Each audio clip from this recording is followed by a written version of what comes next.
हम इसका स्वागत ये भी कर रहे हैं कि इसमें जो कुछ सेक्शन लाए गए हैं वो जितनी तारीफ की जाए कम है, इससे पारदर्शिता आएगी।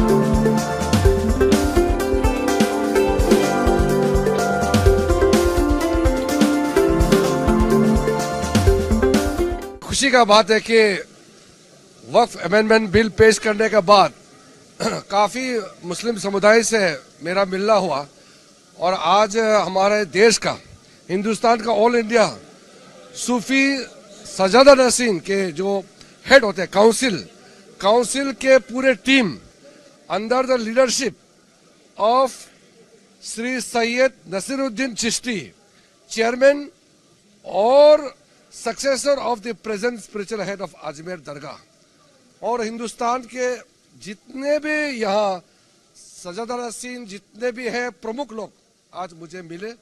मेरा पास लिस्ट है, मैं आपको दे दूंगा। और सबसे बातचीत करने के बाद मैं आपको बता सकता हूं कि वक्फ अमेंडमेंट बिल का जो प्रावधान है स्वागत किया, और साथ साथ मैं सुझाव भी दिया कि हिंदुस्तान के अंदर में जितना दरगाह है उनका सोच विचार और उनके कुछ मांगे हैं उसको भी सरकार जरूर ध्यान दे, और अमेंडमेंट बिल जो लाए हैं उसमें ध्यान रखा जाए, ऐसा उन्होंने आवेदन पत्र मुझे दिया है और चर्चा भी हुई है। तो हमारा, जैसे हमने बिल में एक्सप्लेन किया है कि इसको हम ब्रॉड बेस कर रहे हैं।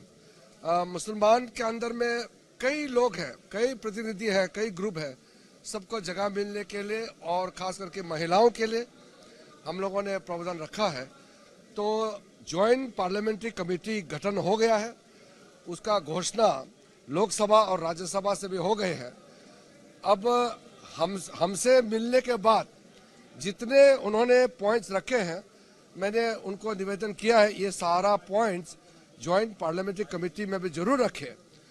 और हिंदुस्तान के अंदर में जितना दरगाह है आज मुझे जो मिले हैं वो लगभग 800 दरगाह जितने भी हिंदुस्तान में है उनका बिहाफ से मुझे एक पत्र भी दिया है और डिस्कशन के दौरान मुद्दे भी सामने में रखा है।